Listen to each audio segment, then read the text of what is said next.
பாலும் தெளிதேனும் பாகும் பருப்பும் இவை நாளும் கடந்துனக்கு நான் தருவேன் கோலம் செய் துங்க கரிமுகத்து தூமணியே நீ எனக்கு சங்கத்தமிழ் மூன்றும் தா. கடவுளருள் டிவி நேயர்கள் அனைவருக்கும் அநேக நமஸ்காரங்கள். சக்தி ஜோதிட குழுவின் சார்பாக மார்கழி மாத பலன்களை பற்றி பார்ப்பதற்காக வந்திருக்கின்றோம். குரோதி வருஷம் மார்கழி மாதம். இந்த குரோதி வருஷம் மார்கழி மாத பலன்களை பற்றி பார்ப்பதற்காக அடியன் சக்தி சோமயாகி நானும் டாக்டர் KS ஐயங்கார் அவர்களும் டாக்டர் ஹரிஹர சர்மா ஐயா அவர்களும் பேச வந்திருக்கின்றோம். நிகழும் மங்களகரமான குரோதி வருஷம் மார்கழி மாதம். மார்கழி அப்படின்றத பொறுத்தளவுக்கு மாதங்களில் நான் மார்கழி அப்படின்னு சொன்னார் எம்பெருமான் கிருஷ்ண பெருமான். ஒசந்த மாதம், தனுர் மாதம் அப்படின்றது ஒசந்த மாதம். அப்போ இந்த மாதம் பிறக்கும் பொழுது இந்த காலகட்டங்களில் பெரும்பாலும் பெருமாள் கோவில், வைணவ கோயில்களில் திருப்பாவை திருவம்பாவை படிக்கக்கூடிய காலகட்டங்கள். யார் ஒருவன் திருப்பாவை திருவம்பாவை படித்தானாலோ அவனுக்கு கண்டிப்பாக மோட்சத்தில் இடம் உண்டா? மோட்சத்தில் இடம் உண்டு. நாம் செய்கின்ற ஒவ்வொரு நல்ல காரியத்திற்கும் ஒவ்வொரு பலன்கள் உண்டு. இந்த தனுர் மாதத்தில் கிட்டத்தட்ட 29 நாள் வருது. இந்த 29 நாளுமே பிரம்ம முகூர்த்த நேரம் அப்படின்றத பொறுத்தளவுக்கு கார்த்தால 4லேருந்து 6 வரலும் பிரம்ம முகூர்த்த நேரம். நம்ம இத்தனை மாதம் தூங்கிட்டு சூரிய உதயமான விட்டு எழுந்துட்டு அத்தனை பேரும் இந்த தனுர் மாதத்தில் பொறுத்தளவுக்கு பிரம்ம முகூர்த்த நேரமான 4 to 6 எழுந்து தலைக்கு ஸ்நானம் பண்ணிவிட்டு திருப்பாவை திருவம்பாவை படித்தோம்னா நமக்கு கண்டிப்பாக மோட்சம் கிடைக்கும். சாமி என்ன சாமி எடுத்த விட்டே மோட்சத்துக்கு போகிறதுக்கு வழியை சொல்கிறீங்களே அப்படின்னா, நம்மளுடைய பாவங்கள் குறையக்கூடியது அப்படின்றதான் மோட்சத்துக்கு. நம்மளோட அக்கௌண்ட்டை இங்கேயே கழிச்சாச்சு அப்படின்னு சொன்னாக்க நம்ம பரமபத வாசலுக்கோ மோட்சத்துக்கோ போகலாம். அப்போ இந்த 4 to 6 எழுந்திரிச்சிட்டு நமக்கு திருப்பாவை திருவம்பாவை படிக்க தெரியலனாலும் பரவாயில்ல, பக்கத்தில் உள்ள வைணவ கோயில்களுக்கு போயிட்டு அங்கே பாடுறதை நம்ம காது கொடுத்து கேட்டோம்னாலே பாதி பிரச்சனை சால்வ் ஆகக்கூடியது. அப்போ இந்த மாதங்களில் தனுர் மாதம், தனுர் மாதத்தை ஒரு சில பேர் சொல்லுவாங்க மார்கழி மாதம், அதனால் பீட மாதம், அந்த காலகட்டங்களில் சுபகாரியங்கள் தவிர்க்கணும். அதெல்லாம் கிடையாது. மார்கழி அப்படின்றது இறைவனுக்குள்ள மாதம். நம்ம ஒவ்வொரு மாதமும் நம்மளுடைய முன்னோர்களும் மூத்தோர்களும் ஒவ்வொரு மாதம் ஒவ்வொரு தெய்வத்துக்கும் கொடுக்கப்பட்ட மாதம். அதன்படி வரும்போது இந்த தனுர் மாதம் என்கின்ற மார்கழி மாதம் தெய்வத்துக்குரிய மாதம். தெய்வத்தை வணங்கினோம் அப்படின்னு சொன்னாக்க செய்த பாவங்கள் அத்தனையும் அன்னன்னைக்கே கழியக்கூடிய காலகட்டங்கள். சரி, இப்போ இந்த மார்கழி மாதம் பிறக்கிறது எப்போ, முடிகிறது எப்போ அப்படின்றத ஃபஸ்ட்டு பார்ப்போம். 16/12/2024 மார்கழி மாதம் பிறக்குது. மார்கழி மாதம் முடிகிறது அப்படின்றது 13/1/2025 மார்கழி மாதம் முடியுது. அப்போ சற்றேறக்குறைய 29 நாள் இந்த மார்கழி மாதம் இருக்குது. இந்த மார்கழி மாதத்தில் விசேஷமான நாட்கள், அதாவது மிக விசேஷமான நாட்கள் உண்டு, விசேஷமான நாட்கள் உண்டு. அதுபடி பார்க்கும்பொழுது மாதம் பிறக்கிறது தனுர் மாத பூஜை. எப்பொழுதுமே கோயில்களில் பொறுத்தளவுக்கு இந்த தனுர் மாதம் பிறக்கும் பொழுது தனுர் மாத பூஜைகள் 27 நட்சத்திரக்காரங்களுக்கும் செய்யறதுக்கு சொல்லுவாங்க. அவங்க நட்சத்திரத்துக்கு நீங்கள் இருக்கிற இடத்துக்கு பக்கத்தில் உள்ள கோயிலில் உங்களுடைய ஜென்ம நட்சத்திரத்துக்கு தனுர் மாதத்தில் அந்த பூஜை செய்யுங்க. எப்பொழுதுமே இறைவன்கிட்ட சரணாகதி அடையும் போது அவர் நல்ல பாதையை காட்டுவார். அதுக்கு அடுத்தது பார்த்தோம்னா 17/12/2024 வாழ்ந்த கண்ணுக்கு நேர வாழ்ந்த ரமண பகவானுடைய ஜெயந்தி. அவர் அவதரித்த நாள் எத்தனாவது அவதரித்த நாள் அப்படின்னு பார்க்க 145வது ஜெயந்தி விழா. அதுக்கு அடுத்தது பார்த்தோம்னாக்க 18/12/2024 சங்கடகர சதுர்த்தி. சங்கடகர சதுர்த்தி அப்படின்னாக்க நம்மளுடைய சங்கடங்கள் அத்தனையும் விலகக்கூடிய நாட்கள். நமக்கு ஒரு குடும்பத்தில் அடிக்கடி சங்கடங்கள் வந்துட்டுருக்கு அப்படின்னாக்க நாம் வணங்க வேண்டியது எம்பெருமான் விநாயக பெருமானை. அதுவும் வணங்க வேண்டியது சங்கடகர சதுர்த்தி. சங்கடகர சதுர்த்தி அன்னைக்கு எம்பெருமான் விநாயக பெருமானுக்கு பால், பன்னீர், இளநீர் இந்த அபிஷேகங்களுக்கு திரவியங்களை வாங்கி கொடுத்து அபிஷேகங்களை கண்டுட்டு அந்த திரவியங்களை வாங்கி குடிச்சிட்டு வந்தோம் அப்படின்னாக்க நமக்கும் சரி நம் குடும்பத்துக்கும் வரக்கூடிய சங்கடங்கள் அத்தனையும் விலகக்கூடியது சங்கடகர சதுர்த்தி.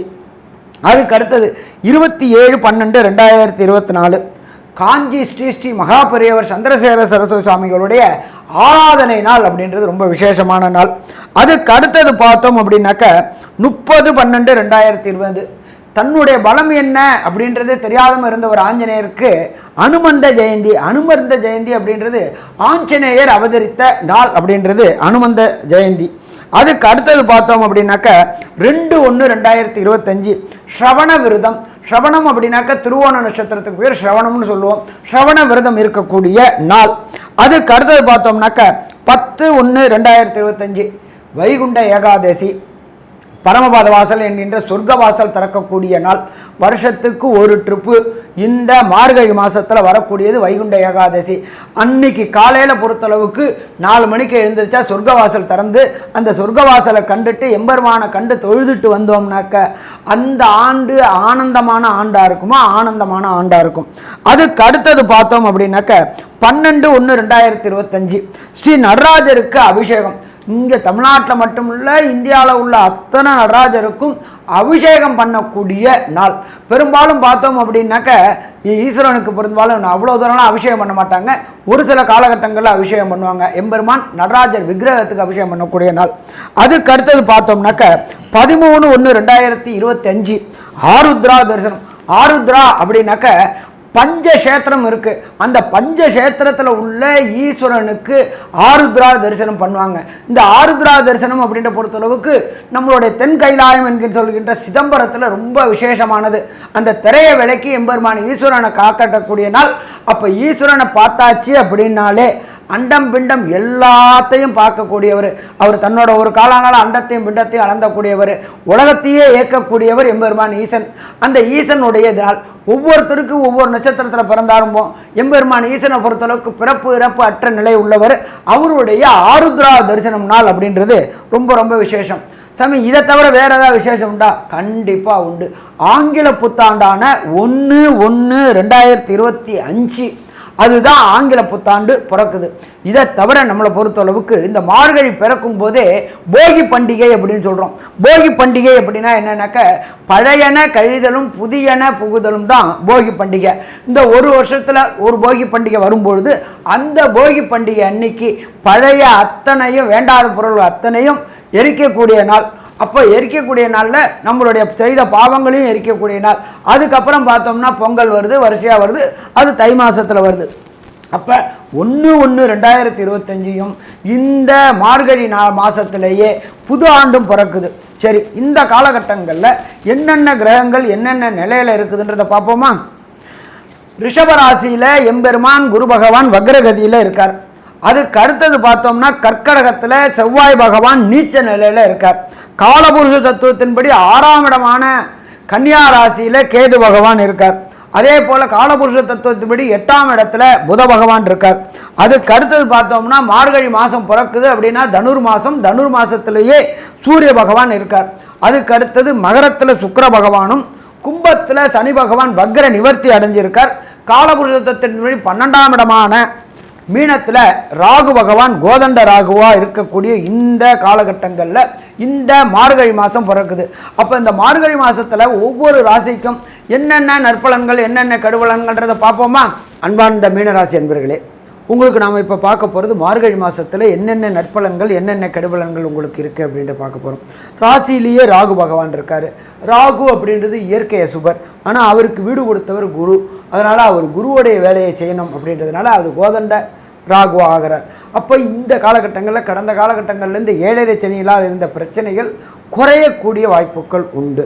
அதை தவிர ராசியாதிபதியான குரு பகவான் ராசிக்கு 3ல் இருக்கிறதுனால கம்யூனிகேஷன் பாவம் வலுக்கிறதுனால சொன்ன சொல் வெல்லக்கூடிய காலகட்டங்கள், எடுத்த முயற்சிகள் ஜெயமாகக்கூடிய வாய்ப்புகள்.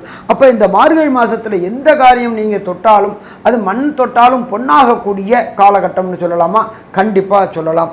இதை தவிர பார்த்தோம்னாக்க பூர்வ புண்ணிய புத்திரஸ்தானத்தில் அங்காரக பகவானானவர் நீச்சமடைஞ்சி வக்ரகதியை அடைஞ்சிருக்கிறார். இந்த 5ஆம் இடம் வக்ரகதி அடைஞ்சதுனாலையும் உங்களுக்கு புகழ் சேரக்கூடிய மாதம் இந்த காலகட்டங்கள். புகழ் அப்படின்னா நீங்கள் செய்யக்கூடிய அத்தனை காரியங்களும் வெற்றி வெற்றி வெற்றி அடைஞ்சு அதன் மூலியமாக புகழ் கிடைக்கக்கூடிய காலகட்டங்கள். இதை தவிர முன்னோர்கள் மூத்தோர்கள், அதாவது உங்களுடைய முப்பாட்டன் பாட்டன் பாட்டியங்களுடைய சொத்துக்களை இந்த காலகட்டங்களில் அனுபவிக்கக்கூடிய பாக்கியதையும் உங்களுக்கு உண்டா அப்படின்னாக்கா உண்டு. 7ஆம் இடத்துல இருக்கின்ற கேது பகவான் சில பிரச்சனைகளை கொடுப்பார். பார்ட்னர்ஷிப் தொழில் செய்யக்கூடியவங்களில் சில காலகட்டங்களில் ஏமாற்றப்படக்கூடிய வாய்ப்புகள் உண்டு. அதனால் இந்த மார்கழி மாதத்தில் மீனராசியை சேர்ந்தவங்க எச்சரிக்கையோடு இருந்தால் பிரச்சனையை தவிர்க்கலாம். அதே போல் கணவன் மனைவிக்குள்ளார டிஃப்ரெண்ட் ஆஃப் ஒப்பீனியன் வரக்கூடிய வாய்ப்புகளும் உண்டு. அதனால் விட்டு கொடுக்கறது கெட்டு போகாமல் இருக்கலாம். அதனால் எச்சரிக்கையோடு இந்த மாதம் பொறுத்தளவுக்கு கணவன் மனைவியாக இருக்கட்டும், லைஃப் பார்ட்னராக இருக்கட்டும், பிஸ்னஸ் பார்ட்னராக இருக்கட்டும், யாருமே எச்சரிக்கையுடன் செயல்பட்டால் பிரச்சனைகளை தவிர்க்கலாம். 7ஆம் அதிபதி 4க்கும் 7க்கும் உடைய புத பகவான் 9ஆம் இடமான புகழ்பெற்ற தகப்பன் ஸ்தானத்தில் இருக்கார். தகப்பனுடைய உடல்நல கடந்த காலகட்டங்களில் இருந்த பிரச்சனைகள் அத்தனை விலகி முன்னேற்றம் கிடைக்கக்கூடிய வாய்ப்புகள் உண்டு. அதே போல் 10ஆம் இடத்துல பார்க்க சூரிய பகவான் இருக்கார். 10ல் சூரிய பகவான் அப்படின்ற பொறுத்தளவுக்கு 6 குடையவர் 10ல் ஏறி இருக்கிறாரு. கண்டிப்பாக வேலை கிடைக்காத மீனராசி என்பவர்களுக்கு கடந்த காலகட்டத்தில் நானும் எத்தனையோ அப்ளிகேஷன் போட்ட சாமி ஒரு இதில் கூட ரெஸ்பான்ஸ் பண்ணலை அப்படின்னு சொல்லிக்கிட்டு இருந்த மீனராசி என்பவர்களுக்கு கண்டிப்பாக இந்த காலகட்டங்களில் தொழிலில் மற்றும் வேலையில் கண்டிப்பாக வேலையில் நிரந்தர பணியாக ஆக்கக்கூடிய வாய்ப்புகள் உண்டு. கான்ட்ராக்டில் இருக்கிறவங்க கன்ஃபார்ம் ஆகக்கூடிய வாய்ப்புகள் உண்டு. தொழிலில் ஒரு மேன்மையான நிலையும் இருக்கக்கூடிய காலகட்டம் இந்த காலகட்டம். 11ஆம் இடத்துல சுக்கிர பகவான் இருக்கிறார்.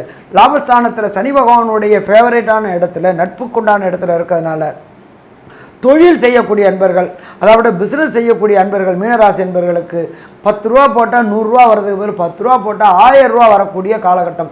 சுக்கிரன் அப்படின்றது அள்ளி கொடுக்கக்கூடியவர். அவர் கொஞ்ச காலத்துக்கு பிறகு 12ஆம் இடத்துக்கு சனி கூட சேர்ந்து செய்கிறார். அப்போ அது 12 அப்படின்ற விரயஸ்தானம் ஆகிறது. அந்த விரயங்களும் சுக்கிரன் சேர்ந்தனால் சுப விரயமாகக்கூடிய வாய்ப்புகள் இந்த காலகட்டங்களில் உண்டு. இதே போன்று அரசாங்கத்திற்கும் உங்களுக்கும் இருந்த பிரச்சனைகள், வம்பு வழக்குகள் அத்தனையுமே இந்த காலகட்டங்களில் தீரக்கூடிய வாய்ப்புகளும் உண்டு. மொத்தத்தில் பார்த்தோம் என்றால் மீனராசி என்பவர்களுக்கு இந்த காலகட்டம் இனிமையான காலகட்டம் என்று சொல்லலாம். ஆனாலும் நாம் பொறுத்தளவிற்கு மாதாந்திர ஜோதிடங்கள் பலன் சொல்லக்கூடிய காலகட்டங்களில் சூரிய பகவானையும் புத பகவானையும் சுக்கிர பகவானையும் மற்றும் அங்கார பகவானையும் வச்சு கொண்டுதான் இந்த மாத பலன்கள் சொல்கிறோம். இந்த மாதத்தில் 2 கிரகங்கள் மட்டும் மாறுகின்றார்கள். அவர்கள் ஒன்று சுக்கிரன் மற்றும் புதன். இந்த மாற்றங்கள் என்ன ஏற்றங்களை தரும் என்பதை நம்மளுடைய அஸ்ட்ரோ KS ஐயங்கார் அவங்க விரிவாகவும் விளக்கமாகவும் சொல்லுவாங்க. ஐயா, அற்புதமாக சொன்னீங்க. மீன ராசியை பொறுத்தவரையிலும் பார்த்தேனால் இந்த மாதம் மார்கழி மாதம் குரோதி வருஷம் பிறக்கும் பொழுது உங்களுடைய ராசிக்கு 11ஆம் இடத்தில் சுக்கிரன் இருக்கார். குருவினுடைய பார்வையில் இருக்கார். நல்ல ஒரு ஏற்றம். சப்தமத்தை வேறு குரு பார்க்குறார். வக்கரகதியில் இருந்தாலும் நல்ல ஏற்றம். உங்களுடைய முயற்சிகள் எல்லாமே வெற்றி பெறும். அது தவிர பார்த்தேன்னா திருமண யோகத்திற்கு வாய்ப்புகள் மிகவும் அதிகம். 11ஆம் இடத்துல சுக்கிரன் இருக்கிறது 2வது திருமணத்தை கொடுக்கக்கூடிய காலகட்டம். உங்களுடைய ராசிக்கு 3 8 அதிபதி 11ஆம் இடத்துல 2 மறைவு ஸ்தானத்திற்கு உடையவர். இன்னொரு மறைவு ஸ்தானம் ஆபோபலி ஸ்தானத்தில் இருக்கிறது பெரிய ஏற்றத்தை கொடுக்கும். எல்லா விதத்திலையும் சகோதரர்கள் மூலியமாக திடீர் பணவரவு வரக்கூடிய வாய்ப்புகள் நிச்சயமாக உண்டு. வெளிநாடு வெளியூர் மறைந்த இடங்கள் செல்லக்கூடிய வாய்ப்புகள் நிச்சயமாக இருக்கும். 15 தேதிக்கு மேலே பார்த்தேன்னா சுக்கிர பகவான் உங்களுடைய ராசிக்கு 12ஆம் இடத்துல வந்துடுறார். சுக்கிரனும் சனியும் சேர்ந்து 12ஆம் இடம். இது அயன சயன போகஸ்தானத்தை குறிக்கிறது. போகஸ்தானம் 12ஆம் இடத்துல சனியும் சுக்கிரனும் இருக்கக்கூடிய காலகட்டம். இந்த காலகட்டத்தில் பார்த்தேன்னா தேவையற்ற செலவுகள், உங்களுடைய படாடோபகத்துக்கு அதிகமாக செலவு பண்ணக்கூடிய வாய்ப்புகள் மிகவும் அதிகம். தூக்கம் அதிகமாக வரக்கூடிய வாய்ப்பு, நல்ல தூக்கம் இருக்கக்கூடிய காலகட்டம், நல்ல சயனங்கள் போகங்கள் அனுபவிக்கக்கூடிய காலகட்டமாக இருக்கும். அதற்காக பொருளை செலவழிக்கக்கூடிய காலகட்டமாக அமைகிறது. உங்களுடைய ராசிக்கு பார்த்தேனால் 9ஆம் இடத்துல புதன் இந்த மாதம் ஆரம்பிக்கும் பொழுது 9ஆம் இடத்தில் புதன் 4 7 அதிபதி 9ஆம் இடத்துல இருக்கார். 9ஆம் இடத்துல இருக்கும் பொழுது அவர் செவ்வாயின் வீட்டில் இருக்கார். செவ்வாயின் வீட்டில் புதனுக்கு அந்த அளவு ஏற்றம் கிடையாது. அதனால் தந்தையின் உடல்நிலையில் சற்று பின்னடைவு ஏற்படக்கூடிய வாய்ப்புகள் மிகவும் அதிகம். அது தவிர 9ஆம் அதிபதினு சொல்லக்கூடியவர் அப்படின்னு பார்த்தேனால் அவர் 5ஆம் இடத்துல நீச்சம் பெற்றிருந்தாலும் நீச்ச வக்கரம் பெற்றிருக்கிறார். அதனால் குழந்தைகள் மூலியமாக நல்ல ஒரு ஏற்றம் கிடைக்கும். குழந்தைகள் மூலியமாக உங்களுக்கு ஒரு பெரிய பொறுப்பு கிடைக்கக்கூடிய வாய்ப்புகள் உண்டு. உங்களுடைய முயற்சிகள் எல்லாமே வெற்றி பெறக்கூடிய வாய்ப்புகள் உண்டு. 6ஆம் அதிபதி 10ஆம் இடத்துல இருக்கிறதுனால, அதாவது அந்த ரோடு கான்ட்ராக்ட் அந்த மாதிரி கவர்மெண்ட் கான்ட்ராக்ட்ஸ் எடுக்கிறவர்களுக்கு பெரிய ஏற்றம் கிடைக்கக்கூடிய காலகட்டம். அரசாங்க உத்தியோகம், அரசாங்க சம்பந்தமான கான்ட்ராக்டுகள்லாம் எடுக்கக்கூடிய காலகட்டமாக அமைகிறது. உங்களுடைய முயற்சிகள் எல்லாமே நல்லபடியாக இருக்கும்னு இருந்தாலும் சில நாட்கள் இந்த முயற்சியை தள்ளி வைக்கிறது நல்லது. அந்த சில நாட்கள் சந்திராஷ்டம நாட்கள்னு சொல்கிறோம். அந்த சந்திராஷ்டம நாட்கள் என்னென்னைக்கு வருது, அது தவிர இந்த மாதத்திற்கு என்ன பரிகாரங்கள் செய்யலாம் அப்படின்றத ஐயாக்கிட்ட கேட்போம். ரொம்ப அற்புதமாக தெளிவாக சொன்னீங்க ஐயா 2 பேருமே. இப்போது இந்த சந்திராஷ்டம தினங்கள் அப்படின்னு சொன்னால் உங்களுடைய ராசிக்கு 8ஆம் இடத்துல சந்திரன் சஞ்சரிக்கிற காலத்தை சந்திராஷ்டம தினங்கள் அப்படின்னு சொல்கிறது. அந்த சந்திராஷ்டம தினங்களில் அவசியம் செய்யக்கூடாத காரியங்கள் அப்படின்னு சொன்னால் ஒன்று பிரயாணங்கள் செய்யக்கூடாது. அதே போல் புதிய முயற்சிகள் எதுவும் செய்யக்கூடாது. ரொட்டீன் ஒர்க்குகளை செய்யலாம், புதியதாக எதுவும் செய்யக்கூடாது, தொடங்கக்கூடாது. அதுபோல் இந்த கோர்ட்டு கேஸு வம்பு வழக்குகள் இந்த தேதியில் வந்து உங்களுக்கு வாய்தா இருக்குமே, ஆனால் அந்த வாய்தாவை மாற்றிக்கிறது நல்லது. அது ஏன்னு கேட்டால் தீர்ப்பு வந்து உங்களுக்கு சாதகமாக அமையாது. அதனால் இந்த தேதிகளை மாற்றிக்கிறதும் நல்லது. இப்போது இந்த தேதிகளில் பிரயாணம் பண்ணினாலோ அல்லது இந்த தேதிகளில் வந்து புதிதாக ஏதாவது தொடங்கினாலோ என்ன நடக்கும்னா இப்போ ஒன்றும் தெரியாது. இதனுடைய பின் விளைவுகள் பின்னாடி வந்து அதனால் சிரமங்களை கொடுக்கும். அப்போது பின்னாடி சிரமம் கொடுக்கறத வந்து நம்ம முன்னாடியே தவிர்க்கிறது வந்து மிக மிக நல்லது. அதனால் இந்த நாட்களை தவிர்த்துக்கணும். அப்போ இந்த நாட்களில் வந்து ஒரு ஏதாவது பேசணும்னா கூட இந்த நாட்களை தள்ளிட்டு வேறொரு இந்த நாட்களை தவிர்த்துட்டு மற்ற நாட்களில் பேசிக்கலாமே அப்படின்னு அவங்ககிட்ட சொல்லலாம். யாருக்கும் ஜாமீன் கொடுக்கக்கூடாது இந்த நாட்களில், இதெல்லாம் பண்ணக்கூடாது. இதெல்லாம் எந்தெந்த நாட்களில் வருது அப்படின்னு பார்க்குற போது 24/12/2024 செவ்வாய்க்கிழமை இரவு 2:39 தொடங்குது. 25/12/2024 புதன்கிழமை, 26/12/2024 வியாழக்கிழமை, 27/12/2024 வெள்ளிக்கிழமை பகல் 2 மணி 1 நிமிஷம் வரைக்கும் இருக்கிறது. இந்த நாட்களை வந்து இப்போ நான் சொன்னதுக்கெல்லாம் தவிர்க்கிறது வந்து உங்களுக்கு பின்னாடி வரக்கூடிய விளைவுகளில் இருந்து அந்த பாதிப்புகள் வராமல் நீங்கள் செய்யும். இது போக இப்போ வந்து உங்களுக்கு வந்து ஜென்மச்சனியாக, அதாவது 12ஆம் இடத்துல விரயச்சனியாக இருக்கிற காரணத்தினாலேயும், அதே போல் உங்களுடைய ராசியிலேயே ராகு இருக்கிற காரணத்தினாலேயும் யாரோடையும் பேசும்போது நிதானமாக பேசுகிறது வந்து ரொம்ப நல்லது. ஏன்னு கேட்டால் அந்த பேச்சினாலேயே பிரச்சனைகள் வளரக்கூடிய வாய்ப்புகள் உண்டு. அதனால் சனிக்கிழமை தோறும் சனீஸ்வர பகவானுக்கு போய் எல் தீபம் ஏற்றுறதும், டெய்லி வந்து ஒரு விநாயகரை போய் வணங்குறதும், ஆஞ்சநேயரை போய் சனிக்கிழமை இன்னைக்கு வணங்குறதும் இதெல்லாம் வந்து உங்களுக்கு சிறப்பாக அமையும். மேலும் இதெல்லாம் போக உங்களுடைய ஜாதக பிரகாரம் உங்களுடைய ஜாதகத்தில் இப்போ என்ன திசை நடக்கிறது, என்ன புத்தி நடக்கிறது, என்ன அந்தரம் நடக்கிறது, என்ன சூட்சமம் நடக்கிறதுங்கிறத பார்த்து அதில் எது சரியில்லையோ அது எந்த கிரகமாக இருக்குதோ அந்த கிரகத்திற்கு உண்டான கிழமை அன்னைக்கு அந்த கிரகத்திற்கு போய் வழிபாடு செய்வதும் சால சிறந்ததாக இருக்கும். மேலும் இது வந்து மார்கழி மாதம். இது வந்து மார்கழி மாதத்தில் வந்து காலையிலேயே எல்லா கோயில்லையும் திருப்பாவை திருவம்பாவை எல்லாம் பாடி ரொம்ப இதாக கொண்டாடுவாங்க மார்கழி மாதத்தை. அதில் வந்து உங்களுடைய நட்சத்திரம் வரக்கூடிய அன்னைக்கு உங்கள் வீட்டுக்கு அருகாமையில் இருக்கிற கோயில்களில் அபிஷேகத்துக்கு கொடுத்து அபிஷேகம் பண்ணிக்கிறது வந்து ரொம்ப நல்லதாக இருக்கும். அதனால் உங்களுக்கும் உங்களுடைய சந்ததிகளுக்கும் நன்மை பெறக்கூடிய வாய்ப்புகள் உண்டு. உங்களுடைய நட்சத்திரத்தை அன்னைக்கு பண்ணுறதுனால அந்த நட்சத்திரத்தை அன்னைக்கே உங்களுடைய நட்சத்திரமாக இருக்கிறதுனால அன்றைக்கே வந்து தான தர்மங்கள், ஏழை எளிய மக்களுக்கு தான தர்மங்கள் உங்களுடைய வசதிக்கு ஏற்ப பண்ணிங்கன்னா அதுவும் வந்து சிறப்பாக இருக்கும்.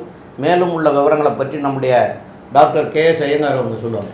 ஐயா, அற்புதமாக சொன்னீங்க. மீன ராசியை பொறுத்தவரை ராசிநாதன் 3ஆம் இடத்தில் வக்ரம் பெற்றிருப்பது நல்லது.